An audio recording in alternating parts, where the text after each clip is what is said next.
like looking back after like she passed away, like admiring that ability to stay calm and stay at peace and stay, and you know, channeling that within myself when I was going through dark times, like how do I be at peace? And all I feel is like this massive amount of chaos inside of me. It's like that peace.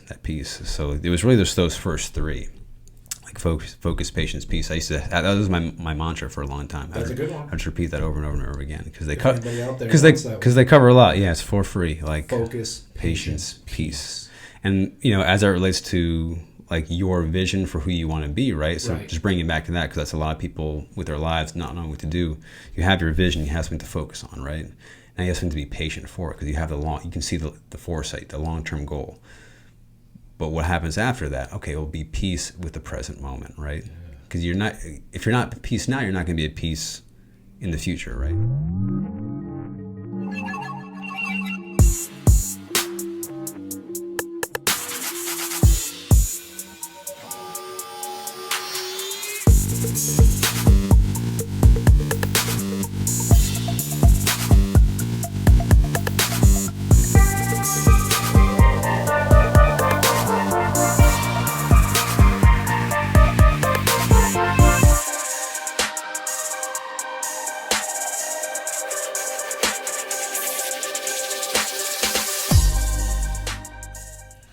Welcome back to The Bridge Podcast. I'm your host, Sean Nixon. Jonathan Matthew. How you feeling today, man? Today's an interesting day. My sister's birthday was yesterday. Well, happy birthday. Holla at Sister Matthew.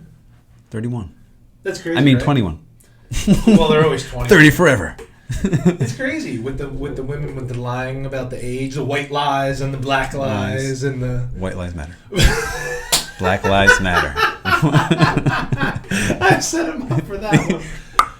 Absolutely ridiculous. But here's the thing, women. You're beautiful no matter what. That's interesting. Like asking a woman's age is like a negative.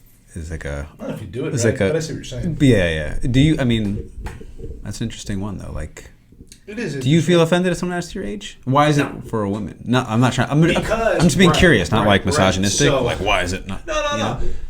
So stereotypically, it's once you've had kids or you're past the age of having kids, you're either not hot anymore, or you're useless or something. It's absolutely not true, and it's ridiculous, especially as human beings, because other animals, you can say if their only job is to whatever in the universe is to give kids, raise the kids, and then kick the kids out and then die. That's one thing. But for humans, you have so much to give as a mother and as a grandmother and as an elderly female, feminine energy and divine wisdom and stuff to the tribe itself, and to do so many things. Plus, hot and beautiful are two completely separate things. Yeah. And they're not mutually exclusive. No. So you can be a beautiful person and not that great on the eyes. Yeah. And who cares? You're a beautiful fucking person. Yeah. And we've all seen people that are super fucking hot on the outside that are not beautiful people. This is also true. So, hotness and beauty, the hotness may or may not fade. Usually does. About to make a Venn diagram and a spectrum here? Yeah. There's a cross of like the ikigai of... Yes. But you can be beautiful, and you are beautiful at any age.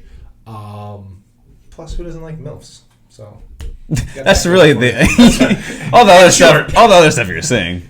Too long didn't read. In short, MILFs are awesome. Yeah.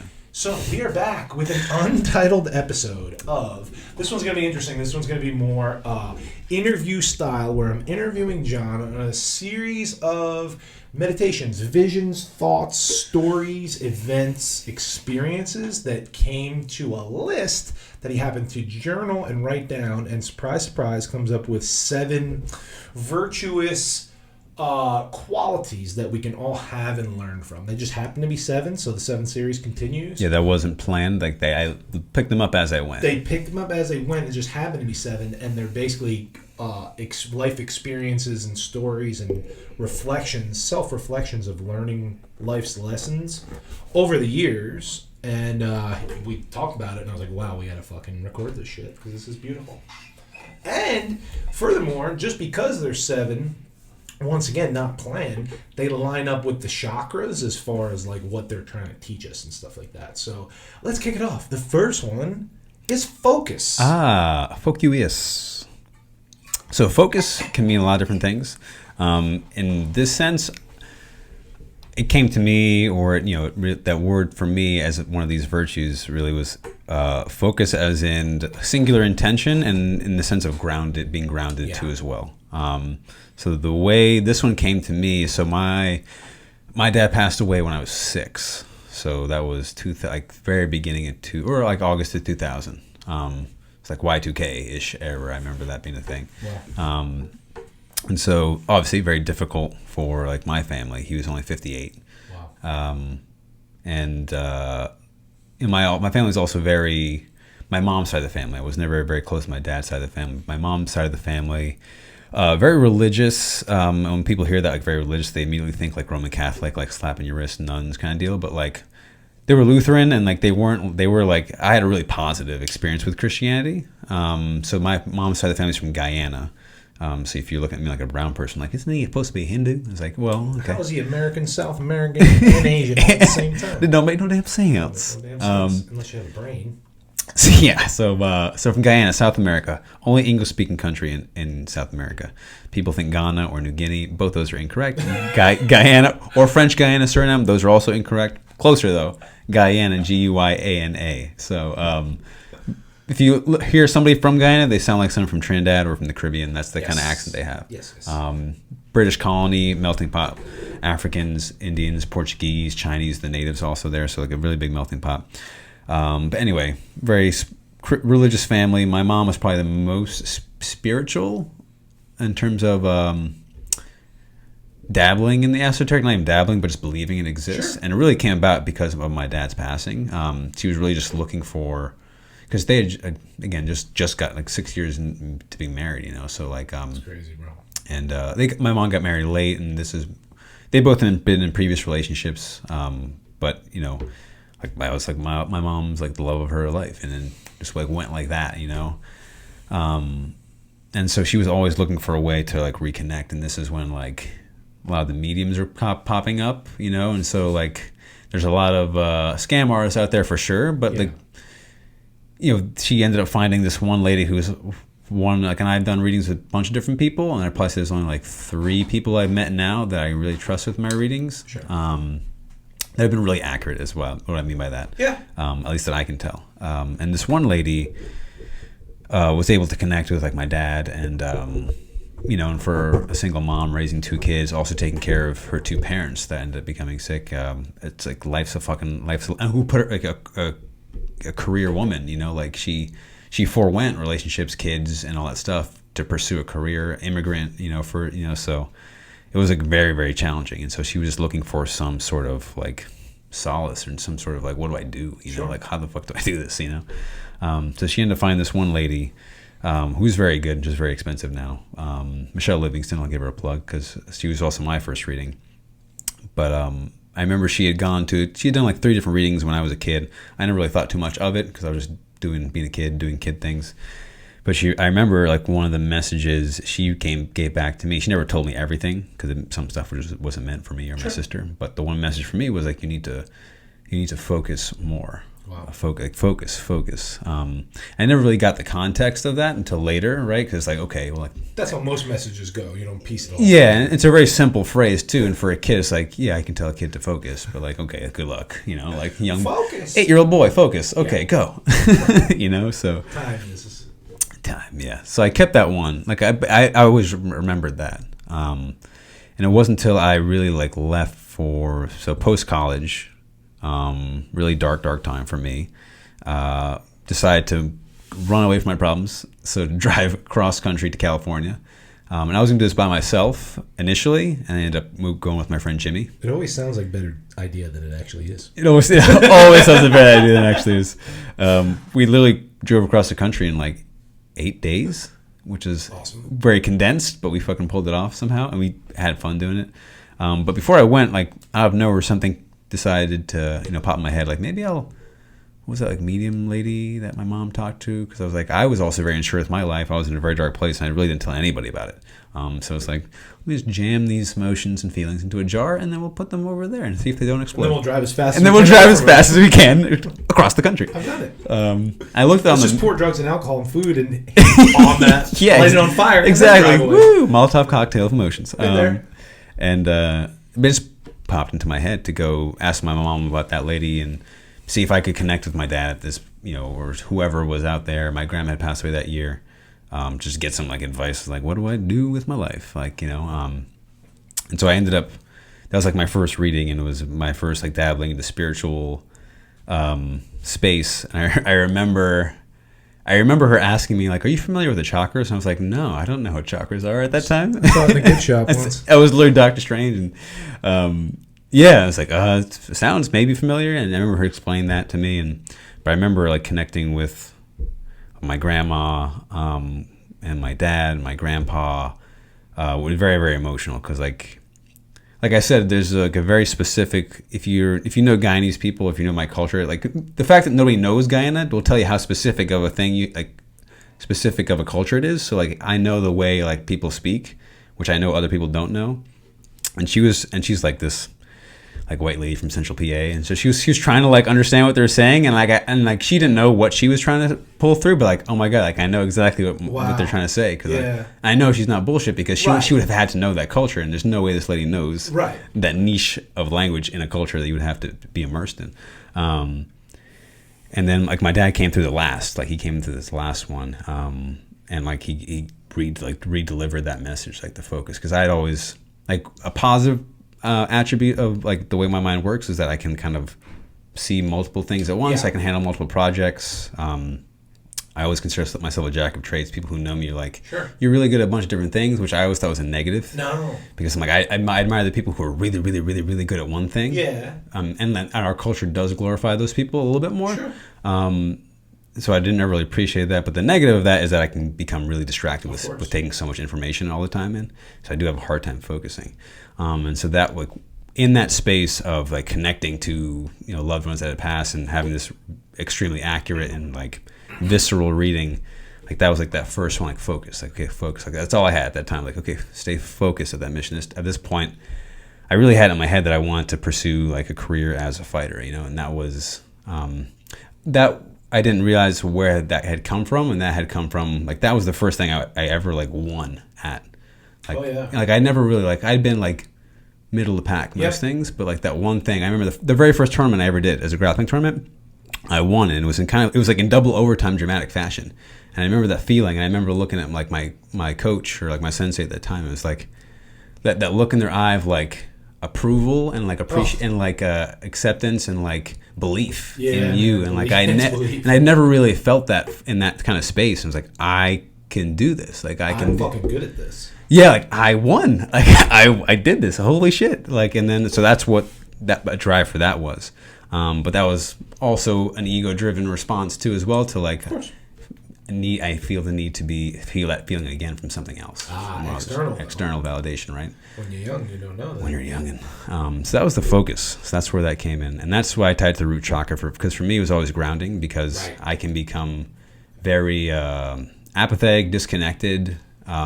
Distracted. Right. So by focus, we mean in the present moment. Yeah. Rooted and grounded. That's why it's the first one we're talking about, and it's the root chakra. Yeah. Grounded, like the root, again, tied to the earth, being really connected with the here and now. My background on my phone is leave the distracted masses to join the focused few. So that's been on my phone for like 6-7 years now. That's amazing. But I always look at that. I'm like, yep, like distracted masses, focused few, focus. So that's And that's the one that's like probably even like through all of these, that's one of the hardest ones for me still, just because like what I said, a big benefit to my mind, the way that works is that I can take in a lot of information. I can make connections between things simultaneously, and I'm a good multitasker, even though multitasking isn't really a good thing. Right. But so learning to really hone that in at that time is obviously like a very valuable thing to have, especially when you have a vision to focus on too. Yeah. Right. It's hard to focus when you don't know what you're supposed to focus on. Yeah. Like focus to achieve your potential. Yeah. Despite the distractions. Amidst distractions. Yeah. Yep. And the whole thing comes down to belief in yourself. Really does. We talk about that all the time. Yeah. It's amazing. That's number uno. So number 2 is patience. There's another use. So patience. Right? Yeah. No. You talked about patience a lot as a big one for you. Once I realized that. Like I always used to be like, first you're unaware of what's going on, then you're aware, So then what you do with the awareness then is the acceptance. So for a long time, like I said, I'm unaware, flipping over tables, not even knowing I'm an animal, right? Then I become aware that anger is a problem. I'm working on my anger. Yeah. And then I realize, then you get the acceptance of that anger, and that energy is always going to be there. But what I can do is convert that into patience and passion and help myself and help others with it. Energy cannot be created or destroyed, but it can change shapes and forms. That's hella true. So patience. So this one, focus, I was associated with my dad. Patience is what I associate with my mom. And like I told you already, husband was sick for the majority of like most of my memories of him are of him being like sick. Like I remember playing cards with him in the hospital bed in our living room. I remember I maybe have like 1 or 2 memories where he took me to sushi with his friends from work. I was really into dinosaurs at the time, and like they were like, I was like 3 or 4, and they're like, "Oh, you're into Barney?" And I was like, "No, bro." I was naming off like legit dinosaurs, like Latin name roots, and they were like, "Oh shit, Nimbus, Stegosaurus Nimbus." It's a Harry Potter one, bitch. Stegosaurus Nimbus. Because I have that memory. I remember him getting me a gigantic stuffed dinosaur and a gigantic stuffed gorilla, so like the Godzilla, King Kong kind of thing. But then he passed very, very suddenly, and it was just like my mom. And like I still don't even know how to, as empathetic as you can be, there's just some things you'll never be able to understand. And being a single mom raising 2 kids, and me and my sister used to fight all the fucking time. Like we used to fight so fucking much, and like I feel so bad looking back. Me and my sister are like best friends now. Yeah. But after years and years, and it almost kind of even took me like going away to college for like that absence makes the heart grow fonder, So, but yeah, just like an admiration of like my mom just having to deal, and she took care of my grandpa. He died, like there goes another male figure in my life. Not too long after, right? And then takes care of my grandma. So it's, and her younger brother died when they were little, and so like people were dropping like flies, and just like I remember that like just moments where like we would be fighting, and I would just look over to her, and she would just have her head in her hands, and just like I think my sister would both stop, and we would just pause because we would kind of realize at that moment, even though we were young and even though we were so caught up in like the anger towards each other, we could just see like this is like destroying her, like because imagine 2 things you love the most are like hating each other or fighting each other. She's already under stress, and you realize. And she's already under stress, right? So like the patience of having to deal with that. But I remember like specifically one moment, I might have been like 7, so this is like post dad death. I'm the man of the house now, like however an 8-year-old, 7-year-old is supposed to be the man of the house. Bro. Grew up a little bit faster. Yes, sir.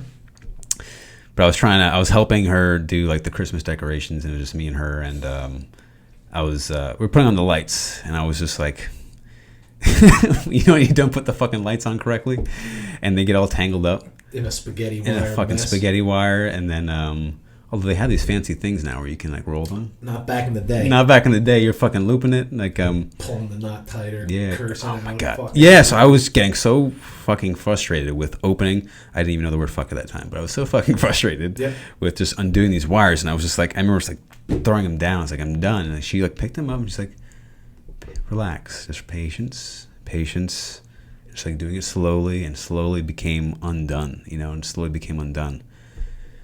And it was just like that patience, because I'm not if anyone who knows me now, it was like you would not consider me an angry person, but I had a short fuse for like certain things. Like I was very timid, shy, nice, just really kind, but then like would like like had that potential to explode, right?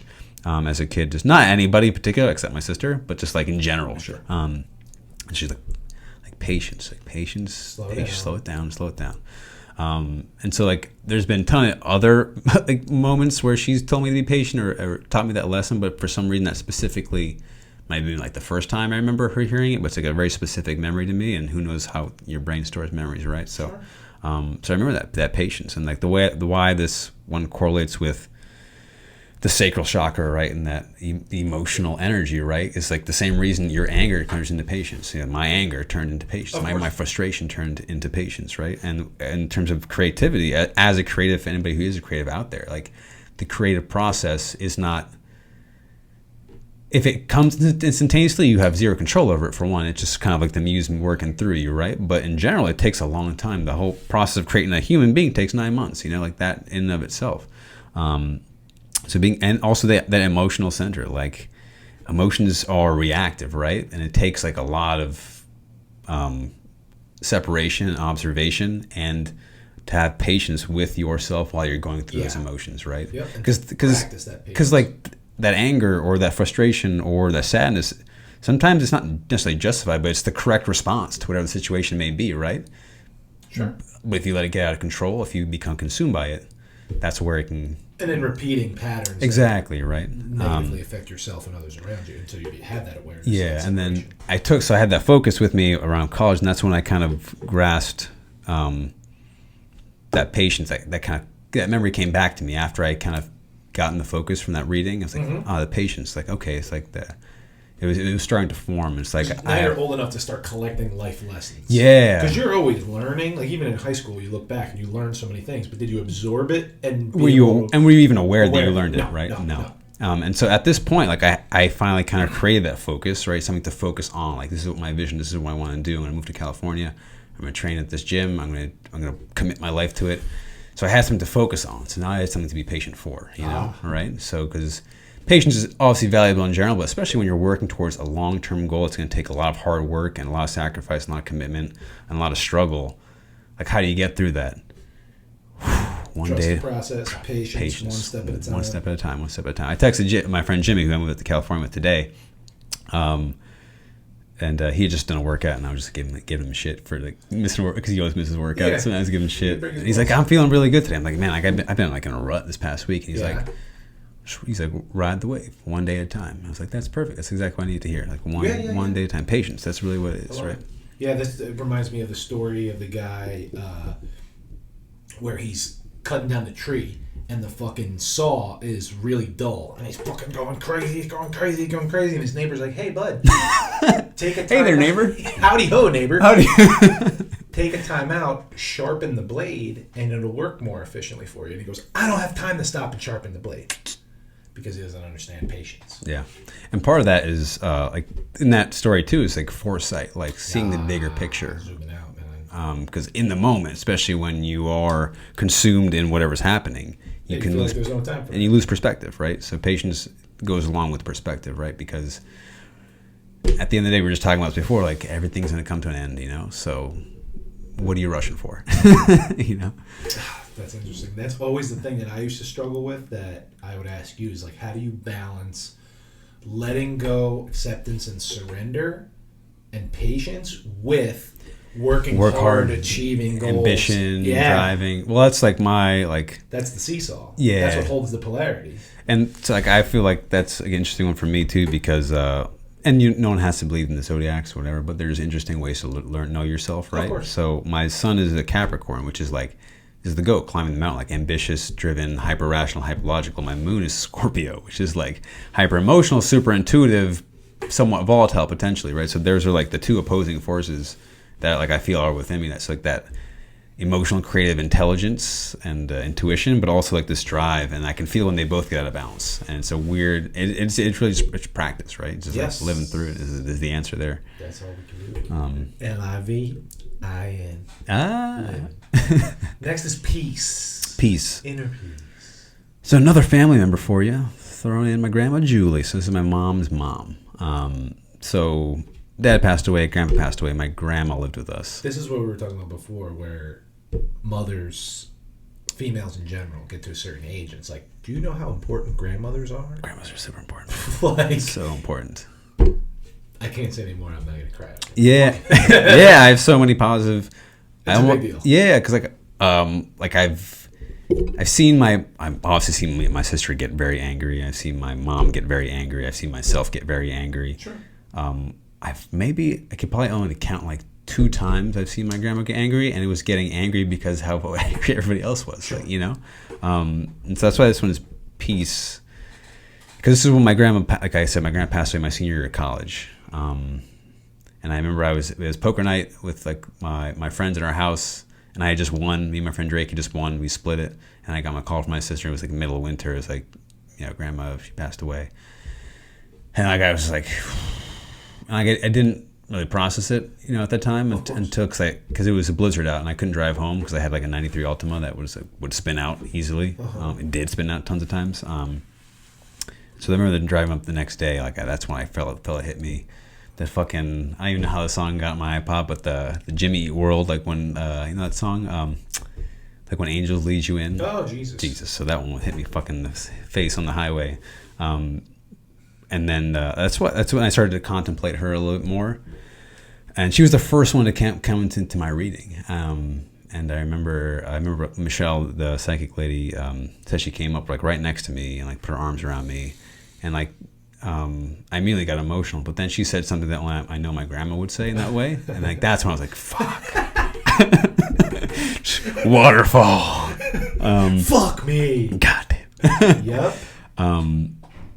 And I just always remember because my mom and my sister used to fight all the time. Me and my sister used to fight. But as my sister got older, her and my mom would fight more, and I always ended up becoming like the middle person. So like, if you know my personality, it's almost a result of your environment, right? So I was always kind of like, like having to be the in between between the two. Like, well, even more than that, what I'm saying is you first had to be the man of the house and be the rock and the masculine energy, and now that grandma's gone, now you got to be the peacekeeper and the middleman as well. Yeah, because she was kind of that peacekeeper too. Like they would fight or. My mom would be upset with my grandma, or something would be happy. Of course, she was grandma would always bring the peace. Always just calm, always calm. Of course, always slowly, always slow, always kind. Like there was never, there was. It was odd. It was an aberration, to see that, especially with like the way the world becomes as you get older, right? And seeing how adults really are, like it was a rare thing to see, and I always. Looking back after she passed away, like admiring that ability to stay calm and stay at peace and channeling that within myself when I was going through dark times, like how do I be at peace, and all I feel is like this massive amount of chaos inside of me, just like that peace. So it was really just those first three. Like focus, patience, peace. That was my mantra for a long time. That's a good one. I just repeat that over and over and over again because they cover a lot. Yeah, it's for free. Like focus, patience, peace. And as it relates to like your vision for who you want to be, right? So just bringing it back to that, because that's a lot of people with their lives not knowing what to do. You have your vision, you have something to focus on, right? And you have something to be patient for, because you have you can see the foresight, the long-term goal. But what happens after that? Okay, it will be peace with the present moment, right? Because if you're not at peace now, you're not going to be at peace in the future, right? Yeah. So really cultivating just that. I always think of Master Wu-Wei too. It reminds me like the same energy of my grandma. Just like it's inner peace. Things are all inner peace. Just things are all good. Like people come to him with a problem. Blah, blah, blah. Oh my God. Yeah. The bad guy's coming to destroy the whole village. He's like, it's all okay. good. We'll finish our tea first. Let's drink tea. We'll finish the tea. So this is, purpose, identity. We're up to now the third, right? Yeah. Solar plexus chakra at this point. And when you're, teenager, young adult, or even an adult, you don't even know who you are. Exactly. For your whole life, you may become multiple different people over and over and over again. And for me, it was a really big thing, struggling with like identity. And the solar plexus is that identity center. It has to do with the mind, has to do with who you are as a person, right? Or at least it created self, right? And so finding peace with who you are was like a really big one for me. But if you don't know who you are, those inevitable changes fuck you up even more. Because you don't even know you're a caterpillar, so you don't know the butterfly fucking metaphor. Yeah, so everything that's coming... So you're just like, it's just more chaos. The cocoon is chaos, even though it's meant to be... You don't even know. Yeah. So That's it feels like the death. Know yourself and be like, oh, this is part of the journey. And sometimes you can't. Sometimes you just gotta sometimes you get shoved in the cocoon. It's like, okay, bitch, lock you up, zip. Yep. And then it's like, deal with it. Like you're trapped in the cocoon, want to get out. And then when you... But every time you get out, it's always better. It's always better. Butterflies are like always drunk because they get drunk off of flower nectar, so they're just constantly drunk. And that's why they're chilling. What a life. It's beautiful. So that's peace. Peace. Inner peace. So you became the peacekeeper. Yeah. The same way that grandma was. Yeah. And then like that pattern kind of kept with like a lot of my relationships going forward, especially when it was like me in a threesome of friends, right? especially because like a lot of my friends have like strong polarity personalities, and I would always be like that median, or just like the mediator is literally what the name of my Myers-Briggs type is. That's right. Is the mediator. Makes sense. Because I like two people I really care about, now they hate each other. Like, how do I fix this divide, or how do I get them to see each other's perspective, right? Without causing more chaos, right? So, ooh, the peacekeeper. So, moving on to gratitude, another big one. The fourth energy center is the heart chakra, and it has to do with love and gratitude. Yeah, so this one, so things start to shift, right? So from family members here, my dad, my mom, and my grandma were like the first three. So my lower chakras. Gratitude happened with probably one of my best friends of all time, and one of my like favorite friendships of all time, and really one of the first like really, really, really good female friends I ever had. Deep connection with a female. Yeah. Not like romantic, just like that first like friendship, like someone who really like complimented who complimented my personality, and really the one thing I really like appreciate about her is that it felt like she saw me for who I was, and was like even more accepting of who I was, which was, talking about like the identity crisis, talking about, the depression, the like suicide attempt, and like the anxiety and all that stuff. Other gender platonic friendships and relationships are fucking absolutely magical. They're amazing, yeah. And just like the way we connected, it almost felt like it was meant to the same way I kind of met you. Like it was almost kind of like course. That was like, oh, this is the right time for us to meet, and like we're meant to be in each other's life experiences. So yeah, like I said, still one of my best friends I've ever had, and I just remember like in the beginning when we were just like hanging out and just getting to know each other, she made a comment to somebody else that really made me aware. I don't think anybody else picked up on it, but I could tell that like she had experienced some trauma, sure, in the past. You were intuitive enough to pick up based on a comment and a feeling. Yeah, and this is post my spiritual awakening ish, right? So like this was like I had gone to California from when I was talking about before. Started in Kundalini yoga, started meditating, starting having a Kundalini awakening experiences, did LSD, had some crazy experiences happen, opened all that stuff up, and that was the journey. Then I moved back to New Jersey. So this is post that, and I mean, not being this person with this newer perspective, still working through my trauma. But when you're like on the spiritual awakening path, you think like, oh, I did it. I'm awake now. We did it, guys. We did it. The fucking spirit guide's fucking facepalm. I'm 23 and I did it. That's what an amazing. Throw him a boomer. Oh, 23 years old. Figured it out. Figured out this game. I got life. I healed all my shit. All healed up now. Yeah. Now time for the work. Nothing but a flesh wound. Now. Yeah. It's nothing but fun. Nothing but only good things. Yeah. Tacos and titties from here on. Ooh-wee. But yeah, so I remember, her making that comment, and if you met her, you would no one would ever get this like vibe from her. It was always extraordinarily positive, extremely kind, extremely talented, and just like a very good listener. Like would very like, and like 20-something-year-olds is like young 20-year-olds is a rare thing to have a high level listener and a high level compassion. So it really made me like upset because I knew, and I know she didn't know I knew, and nobody else knew, but I knew, like just intuiting off of that. And I went home and I was like journaling about it because it was just like on my mind. Yeah, you're like, this is a good person. She didn't deserve this. What the fuck's literally all that, and I was upset. And I remember it's like gripping my pencil really, really tightly, and I got really, really emotional. It's like I just met like one of the best people I've ever met before. Like, how could you let this happen? I remember writing, like, how could you let this happen? Like, how could you let this happen? And then I just kind of like stopped, and like I closed my eyes, and I ended up having like a vision. It was like me in a desert, and I was like in the vision. It must have been like I was out there for days, weeks, whoever knows how long, but like stuck in the fucking desert, lost in the desert. And seeing what I think is a mirage, but it's actually like an oasis. And in that moment, like I felt the visceral rush of like gratitude for from going from like nothingness from where I was in my life to finding like this amazing friendship, amazing connection, right? And like the simplest of things, and in a way, it's the simplest thing, just water, just water, maybe a nice little palm tree, that's it, the simplest of things. But to feel like what that vision represented to me or showed me was like how meaningful the most simplest things can be, and how grateful, and despite all what she had gone through and what I had gone through, just appreciate it. I know you're upset. I know all this stuff. I know everything happened.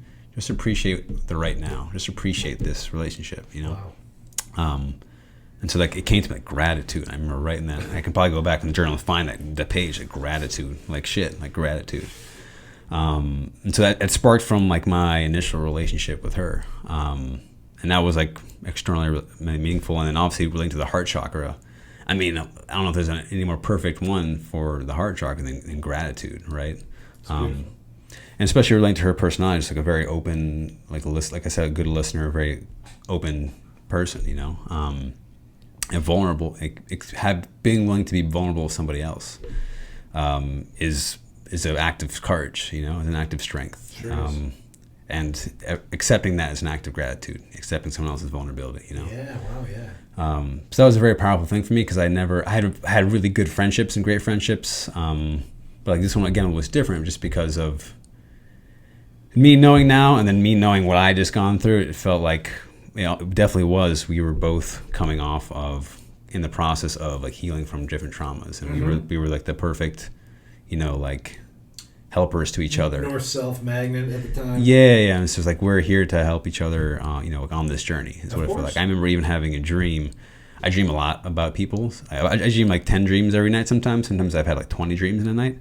Like every night, which is amazing how I get any fucking sleep. But and so I'll tell people like I saw you in my dream, and they're like, "Wow, that's weird," because everyone goes mad immediately to like erotic dreams, and it's like, no, like I've had dreams of Dave Bond, like like me and Dave Bond played like we literally had a finger gun fight in a dream before.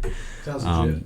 But I remember having this dream with my friend, and we were climbing up this mountain, and the mountain felt like it was vertical, like it felt like it was that steep. But like we were going up it effortlessly together, like it sort of felt like. Wow. And we would stop and we'd look out, and it was like outer space, like was the sky, and we'd go up, and there's these little like frogs that if you poked them would turn to like this plume of like smoke flowers and stuff like that.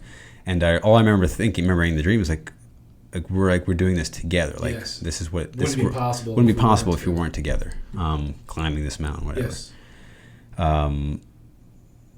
And so that's amazing. The gratitude part. Just define gratitude, and that's what I try to do. Like in my meditations, when I time travel and stuff, is find things to be grateful for. And then, like you said, journaling. You were kind of just doing a thought stream journal to get some anger out, and then you stumbled into gratitude. Yeah. So people that want to cultivate gratitude could go into a journaling session with that intention. Yeah. To say what you're grateful for, and guess what? There's an unlimited amount of things that you're grateful for. Unlimited. So don't be like, I can't think of something. You're not getting the point then. You're trying too hard not to be grateful at that point. Gratitude is the fuel. Gratitude is the attitude. Yeah, like we are love and light. So I wouldn't say love is like the fuel, but gratitude is the fuel, dude. Yeah, if you're ever feeling like bad, think of like just one thing you need to be grateful for. We'll just shift your perspective. It really does. Yeah. Gratitude is amazing. It's like I don't have versus I have is what that is, Yeah. Scarcity, abundance mindset. Absolutely. So next, moving on, is to understanding. Understanding. So this one was like a heavy one for me. This one took a while. I was sitting on this one for a long time. They've all been pretty heavy so far. Yeah. I'm doing pretty proud of myself for keeping it together so far. Not that it's about me, but that's always about That's what I do. So understanding. So said friendship, one of the best friendships of all time, completely deteriorated. Talking about the same girl. Same girl, yeah. For a lot of different reasons. But at this point, it was really, when I say understanding too, I mean understanding in the sense of communication, right? Yes, and looking back on it, because you said that zooming out, in retrospect and in reflection, you were there to help each other learn lessons. But at the time, you're just playing trauma bumper cars. Exactly. You don't know any better. Exactly, you're two right? kids Because that are wounded ducks just slamming into each other. Yeah. Doing your best. And helping each other, but along again, the way, but not knowing it. But still bring our trauma into our friendship and our relationship. And then there was, romantic thing, which is always a niffy thing with friendships to begin with. It's like fucking spokes, like banana peel and Mario Kart shit. It's like you're just driving down Rainbow Road and fucking Donkey Kong throws a banana peel on you, motherfucker. So yeah, that was a whole. Create a whole thing, and because we were also very emotionally supportive of each other, which we both didn't really have anything in that space in our lives at that time. And there was also the fact that me dealing with those same emotions I had when I journaled, of like that anger and that helplessness of not being able to go back and stop trauma or fix things, right? And then when you get in that mode, when you care about someone that much, you want to just make things right. And parents go through this all the time with their kids when they try to like tell them what to do, you can't really tell you. You can tell your kids what to do, but how much does that bring resentment, right? How much does that all the time, right? The rebellious phase is when you go from a kid saying, I don't have to do what you tell me to do, right? And especially with a friend, it's different too, because then you're the helper and the fixer, and they're the broken, wounded. Yes, right. And so you think you're helping, but by being the helper or being the hero, you're keeping them stuck in the victim role. You're keeping them in the victim box. And again, that was like entirely new experience I was dealing with too. It's just like, how do I handle being the right type of support system for this person without letting my anger and emotions about Amazing. And like my trauma come into this, And that's what you mean by understanding, is empathy and compassion and holding space without doing too much. Right? Because that's probably one of the most regrettable things. 'Cause I said they're one of my best friends of all time, and regrets. Everything happens the way it's exactly supposed to happen. Hard. I know, but if there was a thing that I would go back and do, I hear you. Not that I would go back and change anything. You can't. But as a representation of how much it meant to me. I know what you mean. You know what I'm saying? Yes, sir. That was one of that was the biggest. That's the biggest one so far. And like that, I've tried to kill myself. I should do other things. Oh, yeah. This is what This is extraordinarily meaningful. That just shows you how good of a lesson it is. That you can still because life is just one big lesson in letting go. That's it. Whatever you believe in, God, the universe, Mother Nature, whatever. They put you here and they're like, there's going to be endless amounts of learning opportunities and plants and trees and flowers and animals. Chocolate waterfall. Gobstoppers. Giant chickens. They lay golden eggs. I want a golden goose I want it now. Waterfalls and rainbows and oceans and mountains and everything under quote unquote God's creation, right? Except every single one of those fucking things. And it's gone. Temporary. Everything is temporary. Learn how to let it go, because attachment to anything is just suffering at the end of the day. And that was like a really, really big part of understanding, is not just understanding in that relationship and in that friendship, but understanding in terms of like self-reflection too as well, like going back and having the patience with myself and having and still maintain that sense of gratitude for the experience. So all these lessons are stacking up. Oh yeah, you take them with you're unlocking levels, right? You gotta you can't just go to the end without unlocking the levels, right? So you don't forget what you've learned. You bring it with you. There's a reason you unlocked it, right? Because you're gonna need it later, right? So the understanding of why I behaved the way I behaved and why things happened the way they happened. And that takes time, right? You can't rush those things. Awareness without blame. Yeah, and part of time, when people say time heals all wounds, well, the reason why time heals all wounds is because of separation, right? Because now... it gives you more time to reflect and accept and let go. There's time in the sense of space to reflect, and then also distance from, right? The old fourth dimension. The old 4D action later. Time and space. And that with the throat chakra too is communication. So communication with other, but also communication with your higher self, with yourself. Wow. And that's your understanding, man. So that's self-study. Self-study is a big one, right? Because I could have not self-studied that and then had all those negative emotions, and what I immediately did was blame myself for everything, and I took responsibility for a lot of things, but I also felt a lot of shame and guilt and resentment towards self-resentment. The blame game is fucking great. The blame game. I blamed myself and the other person at the same time. Simul-blame? And then everybody... Simul-blame? That sounds like a French word. Simul-blame. I got a cough laugh on him. Bro, I almost died. Simul-blame. Simul-blame. It's so funny. That's a French word. Latin word. It's actually circa 17. Classic 19. Frenchies. That's fucking hilarious, dude. Because that's just how angry you get. It's just resentment and blame. I fucking did this, and you fucking did this, and it's all fucked up because of me, but you did this. But you did this. You fucked. Yeah. And then we're all fuckheads. Everybody's fucked. And everybody's fucked. And nobody learns that way. So we're talking about understanding, empathy and compassion for the situation, everybody involved in the situation, and self-study, reflection, and knowing thyself without holding on and without blame. Because I could have easily, like I said, not done the self-study, and I see so many people, I meet lots of people who, and who also live with resentment toward themselves, towards others, and aren't learning the lesson that was there. That's right there. If they just, and it was very difficult to look, like it's not an easy thing to go back and look at that, especially when you are, when you make yourself the villain of the story, right, too, right? S'il vous plaît. Little mustache. Yes. Oh my God, the fucking French again. Well, there's a Death Cat for Cutie song. I forget the name. It might be. I forget the name of the song. But he's a great songwriter too. Just the lyrics. When you find yourself the villain in the story you have written, it's plain to see that sometimes the best intentions are in need of redemption. Don't you agree? So, wow. So like I remember hearing that, and like sometimes the best intentions, which I cared about this person more than anything else, but I fucked it up. Like I made mistakes, and she made mistakes too. Sometimes the best intentions are in need of redemption. So like, well, how do I move on from this now? Like, how do I take this lesson with me and become a better person because of this? Like, how do I still represent how much I care for this person moving forward? Like, how do I take that with me? Because I could easily take like the negative that happened from this, but I'm taking the positive from this and the positive lessons, because despite everything that happened and we're no longer friends, it's still one of the best people I've ever met in my entire life. And you can't change and that's not going to change. No, that's fucking... I don't want to change. So always look for the lesson. Yeah.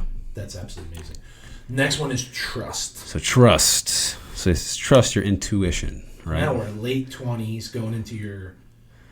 brief people on like the facial jaw reconstruction, full surgery. Like you're in the hospital for over a month. Yeah, I was out for 2 months. So I had like a major underbite, crossbite, but also a lot of like 5 impacted wisdom teeth and molars. They're all sideways. I was getting a lot of jaw pain here. It's like up top. I still get migraines, but I was getting them a lot more frequently. And it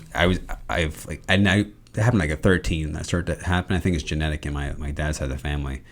But like I remembered, it's like I couldn't eat things properly. Like I remember I couldn't eat a sandwich properly. Like, and that was for 10 years. At least, 10 years, and you just get used to it. But it's like it's still like fuck, and it was causing a lot of issues. So I had like reconstructive surgery to get that fixed, and literally they broke my face. Yeah. My orthodontist is fucking OG because he saved me entire surgery by figuring out how they could do it some way else. Oh, wow. But yeah, they broke my face and fixed everything around. So I was just liquid food, mouth was wired shut for 2 months. This is when we were working together. Yeah, I remember. And I remember when I told you I was going to go out. And so this time, friendship entirely destroyed. They're all like that was boom, boom, boom. Like the gratitude, understanding, the trust, they were all like happened within like a year and a half, that time frame.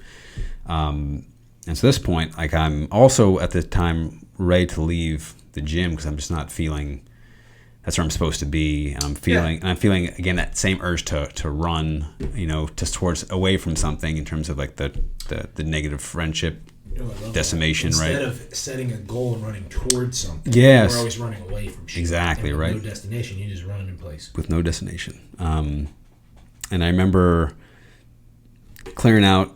I had a fuck ton of time during, at home with like surgery face. And so I would say like I want to after going through this understanding, and I was still going through understanding, like, what do I do from here? Like I said last time, like, how do I move on from this? How do I make this surgery, this relationship, how the job, the career pivot that didn't turn to be a pivot, like this was my plan C at this time in terms of my job. Right. And so I created a gigantic vision board, like a whole wall full of sticky notes of like, manifestation stuff, like what I want to do, like how I want to be. I remember thinking like, that's really important. Like, how do I want to be in the future? Not just what I want to do, but like what kind of person am I going to be now? Awesome. And I get an opportunity now to reset, the destruction of all these things gives me an opportunity to rebuild. Yeah, because so many people are like, well, I want to do this because it'll make money and pay the bills. Yeah. Then you're just in a loop of fucking being pissed again. And how are you as that person? Like, do I want to be, you could be that person but not be happy. So like, how do I want to be? I want to be focused. I want to be patient. I remember writing all these 5 or 6 at this time. That's huge. Down. Like, what you want to be. Yeah. I want to be a fireman and an astronaut. Yeah. Like, I want to be a patient person. I want to be a focused person. I want to be grateful. I want to understand things, right? And like, thinking of it that way, it's like, I don't really need the whats. They'll just kind of come as a matter of course. In that same exact way to do it. But make yourself the version of yourself that's going to be able to receive that, right? That's it. So at this point, I did not know what to do. I'd lost a lot of clients because I was out for 2 months. I knew some people were going to come back, but I also knew that I was probably going to leave. So I was trying to figure out what to do. My first day back from surgery, I didn't even tell anybody I was leaving at this point yet. And then I already had a couple of interviews lined up for like different gyms in Pennsylvania. And I remember going to the interview at one. It wasn't a love connection. And so I was driving back. And at this point, again, I'm still kind of reeling from like what to do with my life, right? And so like a spiritual awakening in California, I figured everything out. Oh, no, you didn't, right? So like now I'm rebuilding again. And so like spur of the moment, like maybe I'll just go to find some psychic medium person to help me out. Guidance. Yeah, because I don't think I only had like 2 at that point ever in like 5 years. I was like, maybe this is the perfect time, right? Because this is when I had one again when I went to California. Is when I didn't know what I was doing with everything. So I found this random lady, went to her place, and she did the reading. Wasn't that great of a reading, honestly. It was very generalized, and there was not. I felt like not that she was like a phony or anything like that. Oh. Good reviews. I only picked someone with like a higher amount of reviews, but like I didn't really get anything from it. So now I'm in the middle of nowhere, like New Jersey, driving my back, places I've never been to before, and I'm starving because I haven't eaten all day, and I have to go back to the gym. So I just decided to look up like what's the closest place I can get something to eat. That's like not fast food, And so I go to Whole Foods. I've never been to this Whole Foods, never been to this town, never been to this place in New Jersey. So I'm getting my food, I'm checking out, and I'm about to walk out the door, and I look into like the little seating area for food, and I see my strength and conditioning coach from high school. So I had known him. So he was the strength and conditioning coach who owned the gym in my high school. But I knew him a little bit more because he was really good friends with my friend's family. So I'd actually like hung out with him, or when he had been hanging out with my friend's parents. So I knew him like a little bit decently well. And I remember when I was looking for jobs, like even like a year or 2 before, like I'd seen him on LinkedIn, and I noticed he became like a meditation coach and was doing more spiritual stuff. And I was like, this is interesting. But I never really made a move to it. I just kind of like noted it. So I'm looking out, and I see him, and it's one of those moments where like, do I stop and say hi, or is it worth saying it? Do I just go on with my day and maybe like, yeah, it's cool. I can tell somebody I saw him, right? Or I can tell my friend I saw him. But I decided to go up to him and talk to him, like, hey, do you remember me? And at first I don't think he recognized me, for one, because I had my surgery done. So like, even if you did recognize me, you wouldn't recognize me, right? But then he's like, oh my God, yeah, like I remember. And he was there with because he owns a bunch of gyms in the area. And I was telling him what I've been up to. I was in personal training. And then I was actually here for a job interview. He's like, that's interesting because I just lost an employee and I'm looking for an employee. And I was like, this is interesting. So now like, again, never been to this Whole Foods, wouldn't even gone to this place except if I didn't go for this interview and had this whole thing in mind about what I was going to do. I had plans, right? And then I run into him, and I remember, like a really emotionally triggered response to just everything I was feeling with the surgery, with the friendship, with just like my life, and like the feeling like it was in the very, very deep low. And I remember just like picking up the phone. I was calling him like, I'm gonna take the job. I'm still attached to all these things here. Yes. My old job, my old friendship, my face, my identity, my old dreams that I still maybe am trying to hold on to even still. And I was like, I'm just gonna trust it. Like, I wouldn't have met him for no fucking reason. The way I met him, and I was, had intuition enough to see that.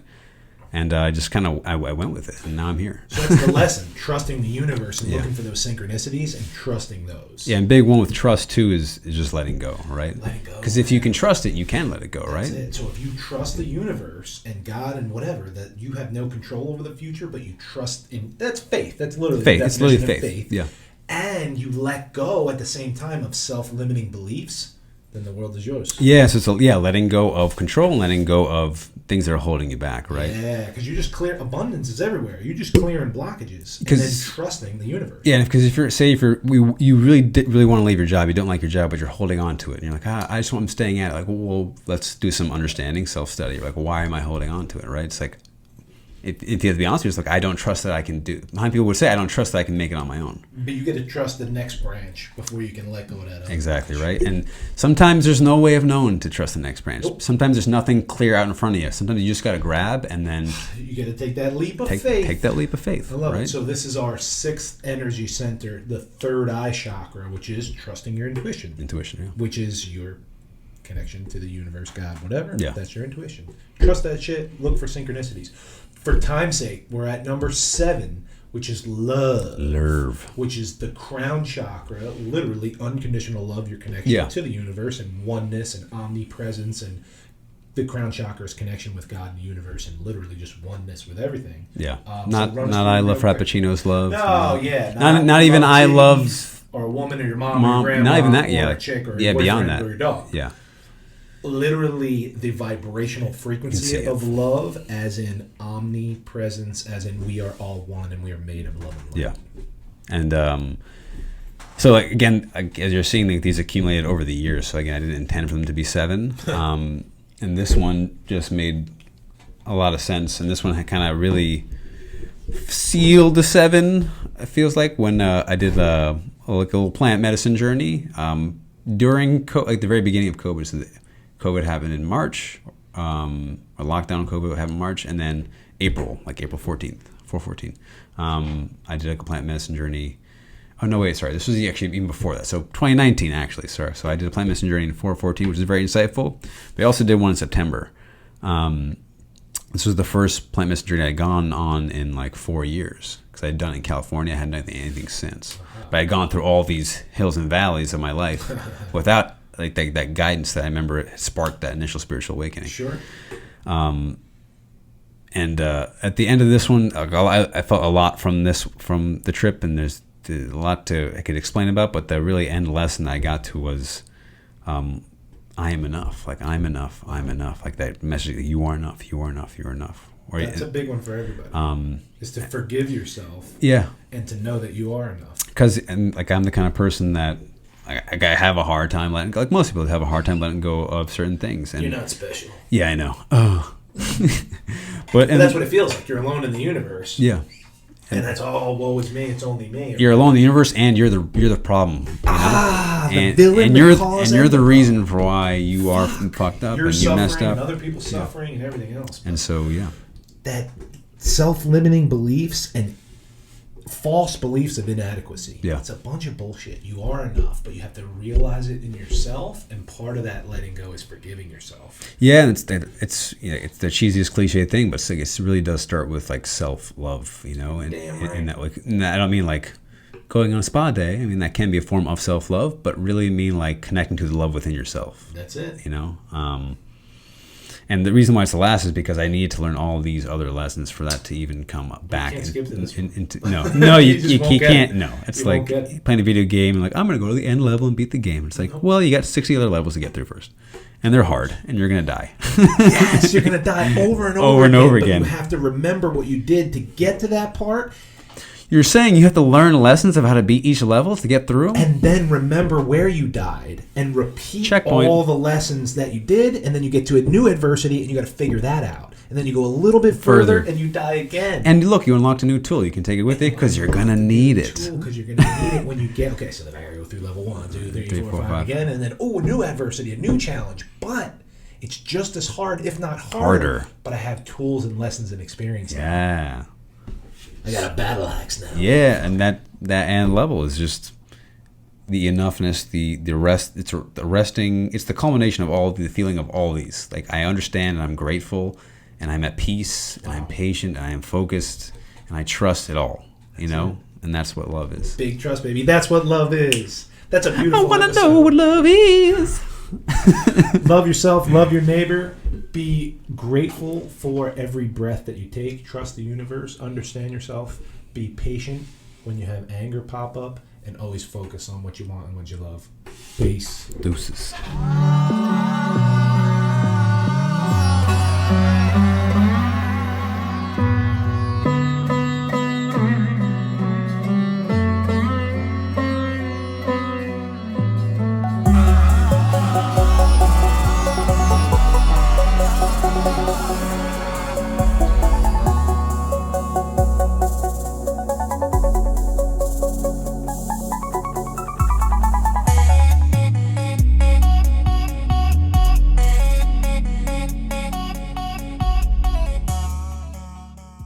You know, as it relates to like your vision for who you want to be, right? So just bringing it back to that, because that's a lot of people with their lives not knowing what to do. You have your vision, you have something to focus on, right? Now you have something to be patient for it, because you have you can see the foresight, the long-term goal.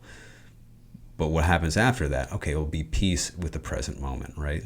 Because if you're not at peace now, you're not going to be at peace in the future, right? Yeah. So